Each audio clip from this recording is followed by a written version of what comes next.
Assalamualaikum dan selamat kembali ke FTV. Jadi hari ini kita menerima satu berita bahawa Renault dijangka akan memisahkan perniagaan EV dia daripada perniagaan ICE dia.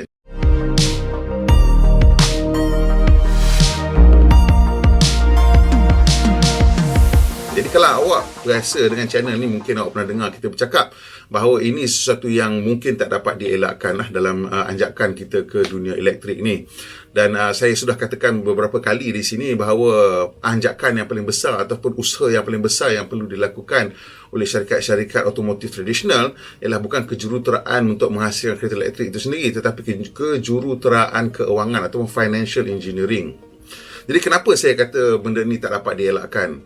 Jadi sebab yang paling utama sekali adalah kerana masalah aset terkandas ataupun stranded asset.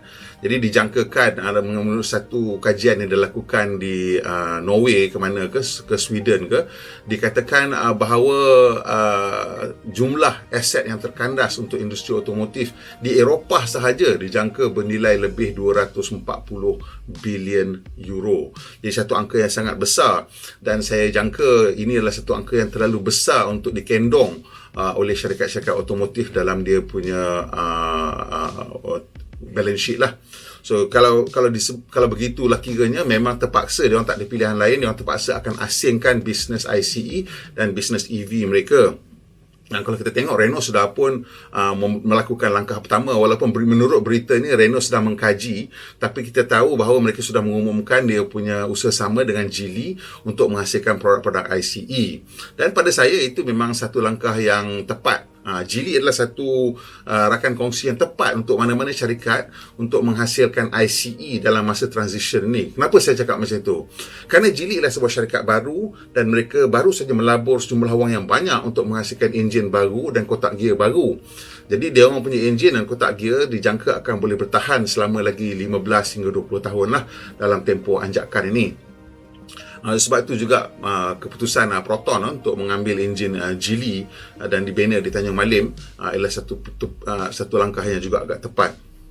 Dan yang keduanya, kenapa Renault terpaksa tak ada pilihan nak kena split, ialah teknologi yang digunakan diperlukan untuk menghasilkan kereta elektrik adalah sangat-sangat berbeza daripada teknologi yang diperlukan untuk menghasilkan kereta ICE. Ya, memang betul body banyaknya, metal juga sama, tetapi dia punya prioriti dia sangat berbeza. Selain daripada kejuruteraan elektrik dan kejuruteraan software yang diperlukan untuk kereta elektrik ni, dia punya fokus juga adalah kepada mengurangkan berat dan mengurangkan bilangan komponen lah, untuk mengurangkan berat lah.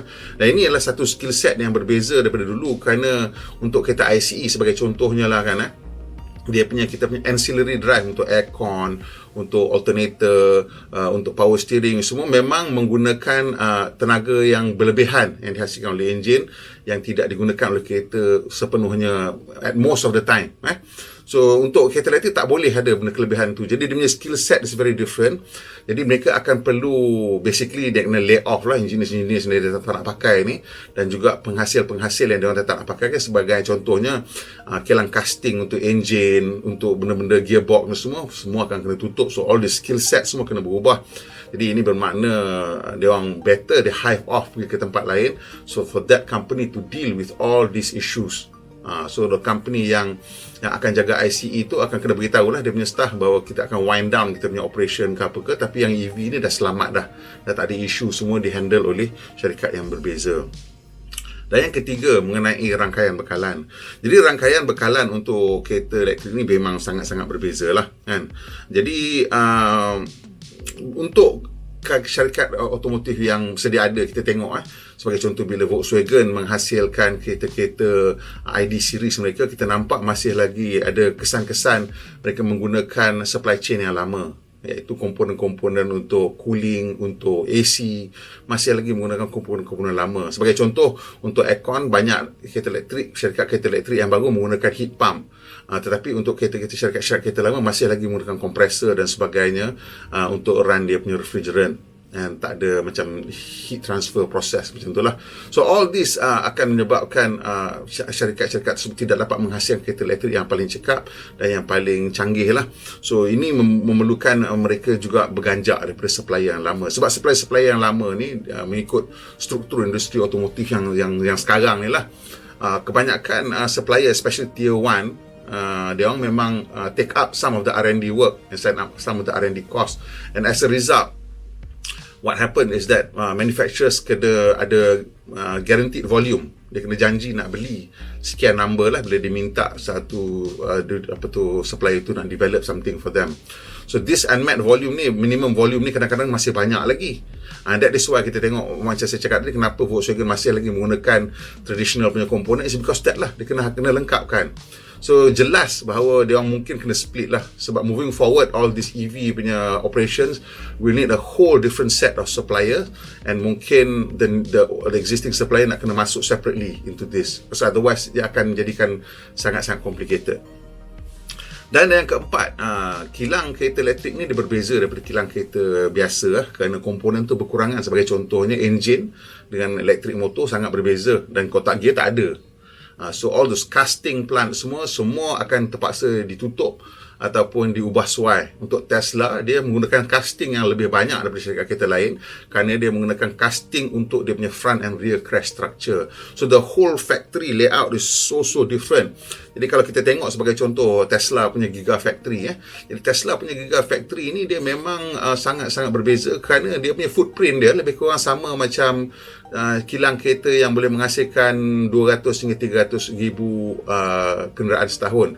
Awak nak tengok, saya buat link, kita dah buat video dulu tunjuk perbezaan kilang Tesla dan scale comparison size. Dia punya size dia macam kilang Pro 2 ataupun kilang Proton di Tanjung Malim, tetapi dia boleh menghasilkan 1 juta kereta. Ini sudah terbukti di Shanghai, bukan saya cerita ni main agak-agak tak. Di Shanghai dia orang dah boleh produce 1 million car di Giga Shanghai, and that's the size of their factory. And it's the same size for Giga Berlin dan juga Giga Texas. Jadi kilang-kilang baru ni sangat-sangat mahal, dan all these companies they need to do this, nak kena tutup kilang lama dan buka kilang baru. Jadi they need to transfer, do some kind of transfer and financial engineering lah. Ford dah mula melakukan ini, dia akan ada 2 separate balance sheet lah, tapi same company. But of course that's the first step lah. Lepas dah jadi 2 separate balance sheet, what is so difficult about splitting up the company? Renault pun cakap dia nak tengok nak split. Volvo dengan dalam Geely, Volvo dah lakukannya dengan dia punya Polestar. So ini akan menjadi trend lah. Banyak selagi syarikat-syarikat kita ni akan terpaksa split dia punya EV operation. Dan of course, untuk kenapa Ford ada separate balance sheet tu is because memang dia orang perlukan. They need a clean sheet to start with. Clean sheet for the finances and clean sheet for the technology base. Basically, kereta-kereta elektrik ni dia memerlukan satu setup yang macam startup.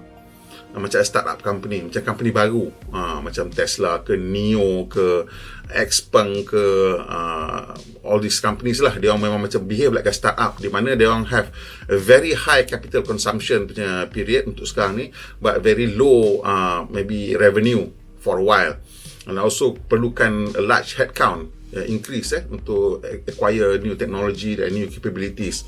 So company baru ni juga perlu move at a very much faster pace. Ford pun cakap benda yang sama. Dia kena ada different pace. Untuk ICE pace dia mungkin lain, pasal dia semua dah establish procedure.